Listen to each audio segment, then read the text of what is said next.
Well, are debit cards the best choice for payment? Today we're going to take a look. Stay tuned for Prudent Money.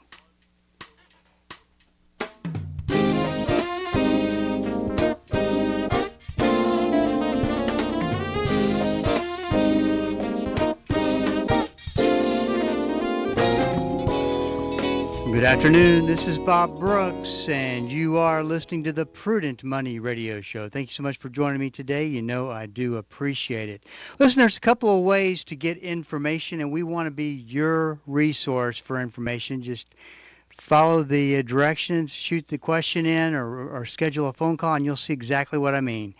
If you have a quick question that can be answered on email, just go ahead and send that in at prudentmoney.com. If it requires more, a little bit more complex, a few more moving parts, you can always schedule a short phone call on my calendar, and we can take care of it that way as well. So want to be there to be a resource for you, all at the website prudentmoney.com.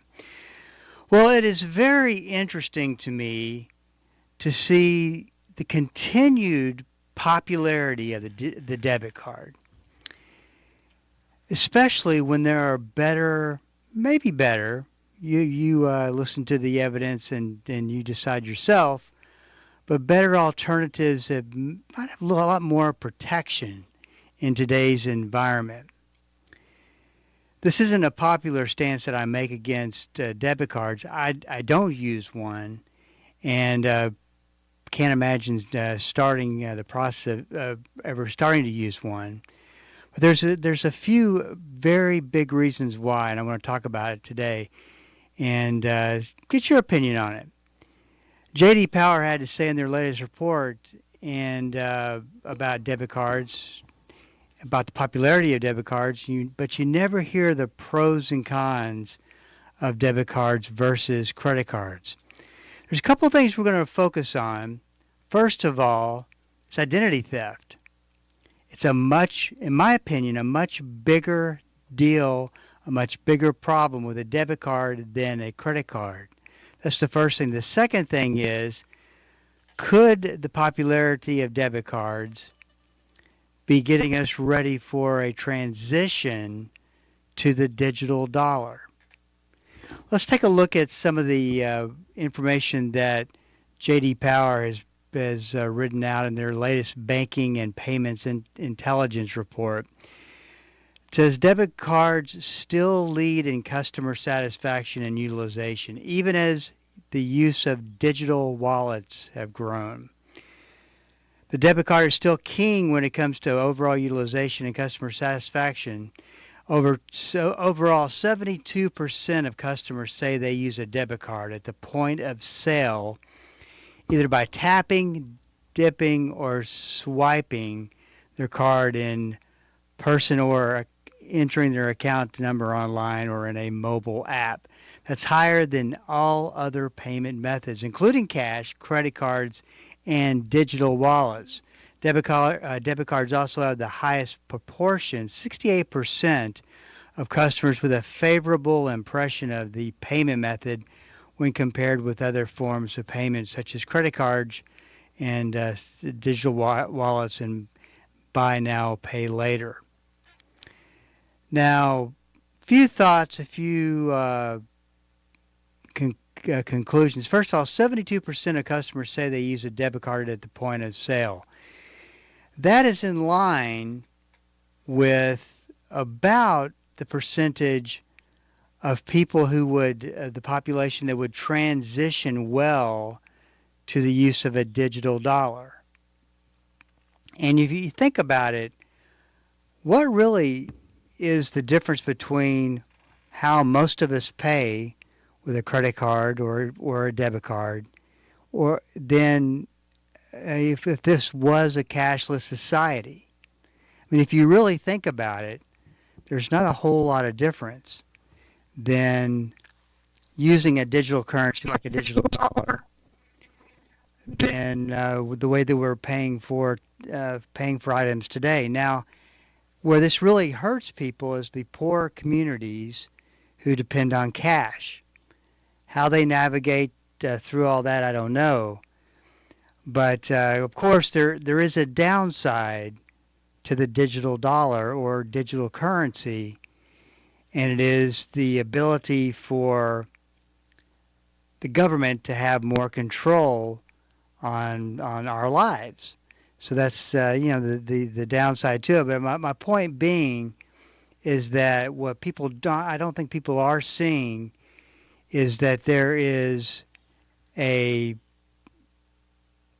easy transition, in my opinion, to a cashless society.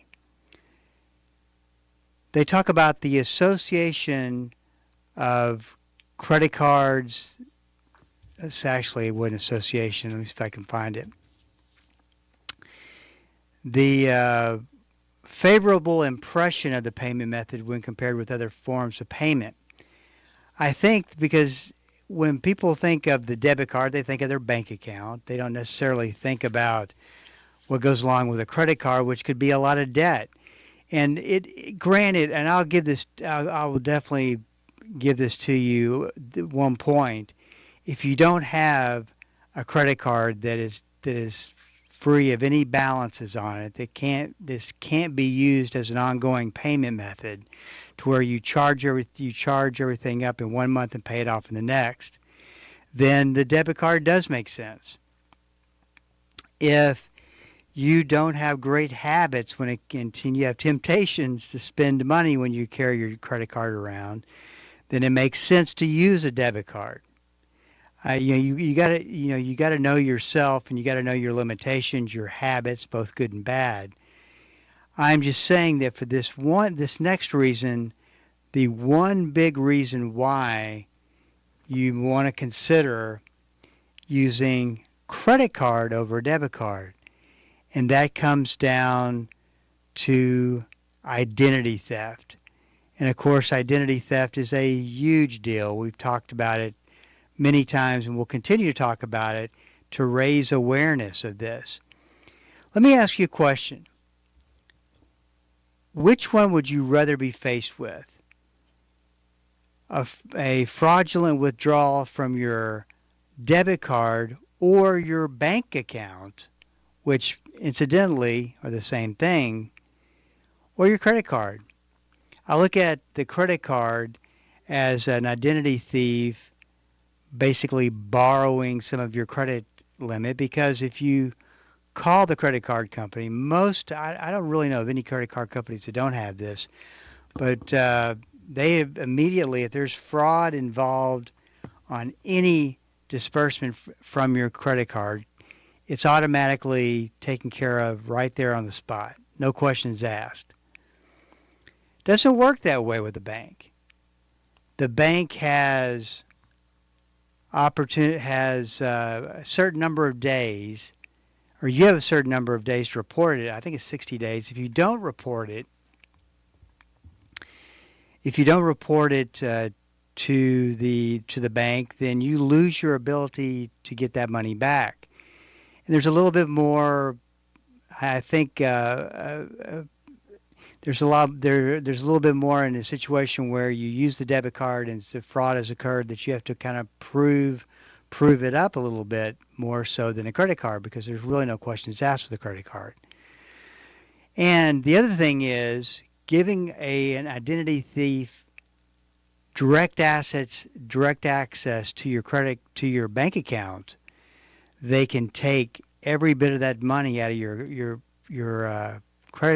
bank account, and then you've got bills that bounce and all kinds of problems trying to get all that put back together.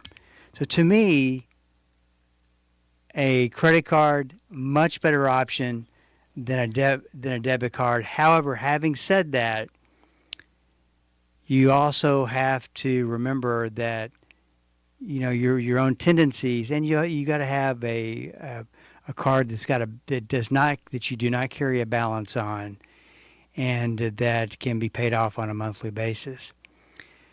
This was interesting. Inside their report, they said security is also critically important to debit card users.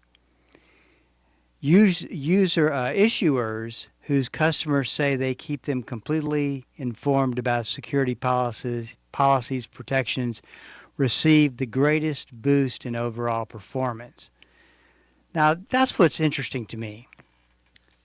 Issuers whose customers say they keep them completely informed about security policies and protections. Almost, I mean, a good, I don't say almost all, but a good percentage of companies once a year, twice a year, send out a document in the mail that says, this is all that we're doing to protect your credit card, to protect you from identity theft, and to make sure that it doesn't happen, and it ends up happening anyway. That always makes me wonder, is the identity thieves, are they getting smarter than we are? Because most of these are foreign, they start in other countries. Or are we not, as a society, spending enough money to make sure we have the proper systems involved to make sure that we do protect ourselves? So it's definitely some things to think about. I've always not liked the idea of having a debit card as a direct entry to a bank account. But to each his own. I know that obviously the debit card is very, very, very popular from a consumer standpoint, and for a lot of people, makes the most sense. This is Bob Brooks, and you are listening to the Prudent Money Radio Show. Thank you so much for joining me today. You know, one habit could greatly reduce you ever having a problem with a debit card. And we'll talk about that on the other side of the break. This is Bob Brooks. Stick around. I'll be right back.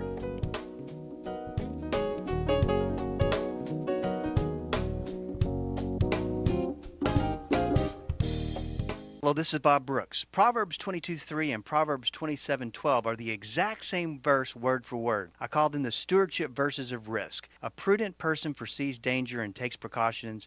The simpleton goes blindly on and suffers the consequences. On the Prudent Money Radio Show, we teach about risk, how to identify it, how to figure it out, and what to do about it. We believe that to be a prudent steward, you have to be a good risk manager. Listen to the Prudent Money Radio Show on Bible School Radio 91.3. Prudent Money, home of the modern-day steward movement. You should never really have to be tormented by the fear of death. There are only two ways you can ever face the future, no matter what it is. You can face the future by faith, or you can face the future in fear. And if you know the Word of God, you will not have to be afraid. Join Dr. David Jeremiah for his series, The Great Disappearance, next time on Turning Point.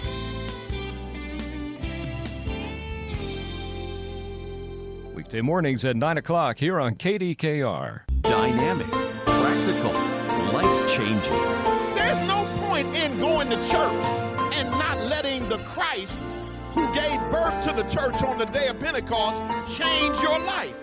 Join us each day as Pastor Paul Shepherd applies the timeless truth of Scripture to everyday life. It's destined for victory on this great station. Weekday afternoons at 3:30 here on Bible School Radio, KDKR. Welcome back. This is Bob Brooks, and you are listening to the Prudent Money Radio Show. Thank you so much for joining me today. You know I do appreciate it. If you got a question for me, you need some advice, go to prudentmoney.com. You can send a question in via the email. I'll get you taken care of. If you need a little bit more than advice, you can always get on my calendar, set up a time. We can talk, have a phone conference. I think people think that I don't take these emails, but I do, and I make time for it, and it's part of what I do on a daily basis. So make sure you take advantage of that if I can help you out. That's what it's all about with the Prudent Money community. This was interesting to me. Oh, let me say this. Let's see the point I was going to make. Yes, the one habit, this is before the break, that you could start implementing. The one habit that you can start implementing is simply on a weekly basis, check every 7 days to make sure everything is the way it's supposed to, make sure nobody's taking any money out of your account. I know people, and I've met people that, they're in a situation where they've got plenty of cash flow coming in. They don't really manage it because they know all the bills will be paid. And that's a great position to be in. You don't really have to worry about it, but then again, you're not really using money to its full potential. And if you're not paying attention to your account, and I've met people who, in their checking account, carrying $100,000 plus in their checking account, and if you're not managing it, you're definitely not getting the full amount of benefits that you could be from that money. For instance, with interest rates where they are today and money markets paying what they are, 5%, you don't want to leave 100 grand plus in your checking account. You'd want to move that into where it's earning some money. But anyway, that's another thing. It's easy if you're not paying attention to, somebody could be taking 1,000 here, 1,000 there. You may not see it.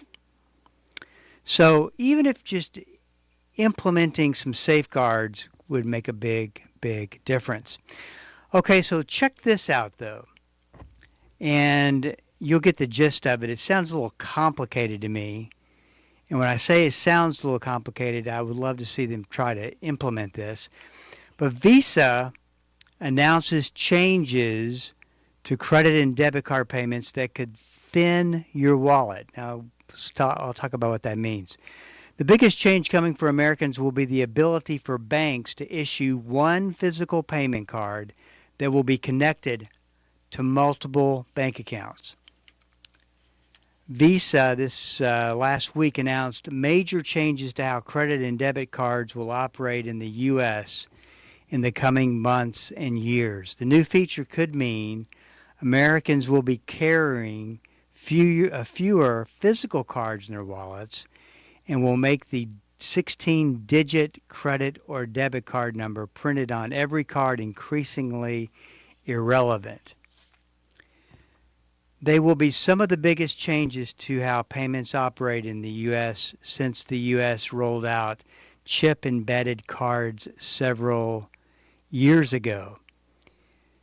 They also come as Americans have many more options to pay for purchases beyond credit or debit, including buy now, pay later companies, peer-to-peer payment options, paying directly with a bank, or digital payments systems like Apple Pay. It sounds to me like the word fees is just jumping off the page at how much it will cost to actually be a part of this. Anyway, that's just a side note.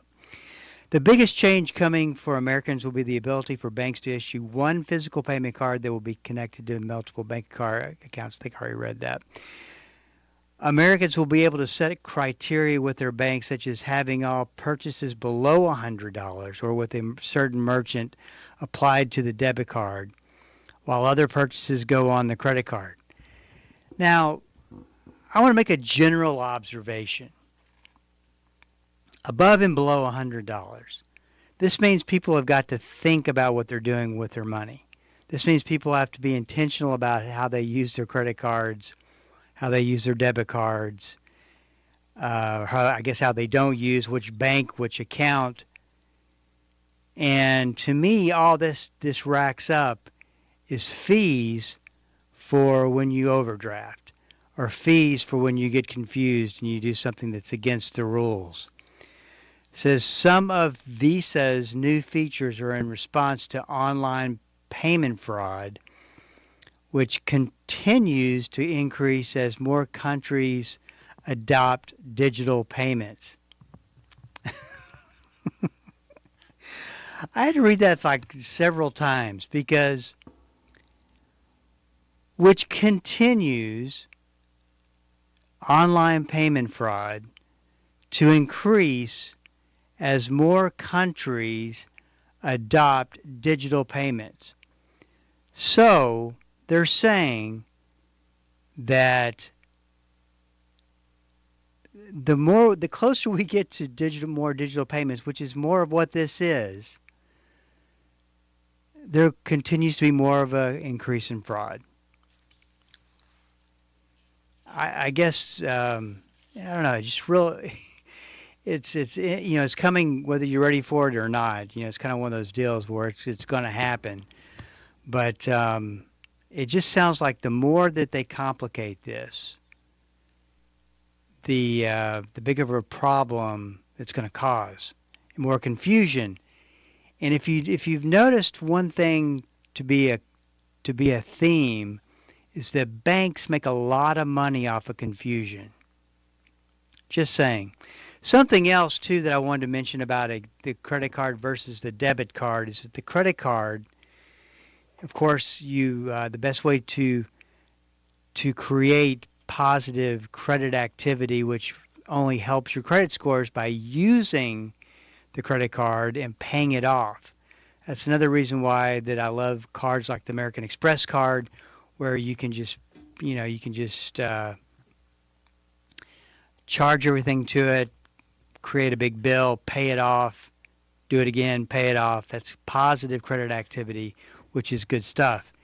Even though the debit card says Visa or MasterCard on it, which means it's on the Visa or MasterCard network, has nothing to do with, nor will it have anything to do with or positive influence your credit score. So you're not getting anything there. Just a couple of things to think about. Wanted to tie in a question to this discussion on credit cards, debit cards. This is something a lot of people are looking to do, and I wanted to bring this up because it's got a lot of cons to it. Question is, I was thinking about transferring my credit card debt to a card for 0% for 18 months. What are the downsides that I'm not seeing? Now, as we just talked about, that credit card companies make a lot of money off confusion. They make a lot of money as we make mistakes with the use of credit cards and that type of thing. And they also offer these, what on paper looks like a great deal. A card for 0% for 18 months. Now, the average card, I was talking to somebody the other day, the average card is 27% now. I think it was a little bit below 20% just last year. And since last year, the Federal Reserve Board has not increased interest rates, so there's no reason for credit cards to have raised. It just angers me that credit card companies are taking advantage of consumers like they are. With 20, I had a friend receive something from his credit card and credit card company, and it's one of those deals where he had a balance, paying the balance off with, and doing it with minimum payments, which is only going to do so much for you. But he really, I asked him what the interest rate was, and he said that he got a letter from the credit card, I think it was Citibank, and Citibank in this letter said, sign up for, I think it was 15% interest rates for anything that you charge between now and the end of the year. Well, first of all, they're trying to get him to use the rest of his balance by tempting him, which is still a high interest rate, 15%. But that turns into his current interest rates, which he had no idea what it was. We looked it up. 29% was his interest rate. I want to ask the questions again.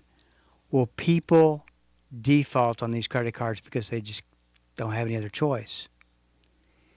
And is the greed that banks are carrying going to catch up with them that issue credit cards like this? 29%. And I want to remind you, the Federal Reserve Board has not raised interest rates, I think, in over a year. I don't know. It's really very challenging where things are going and heading.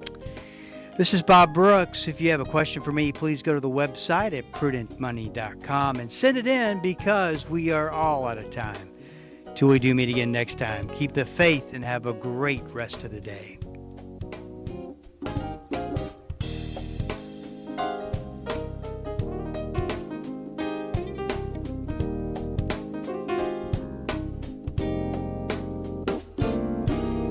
That's all the time we have for today.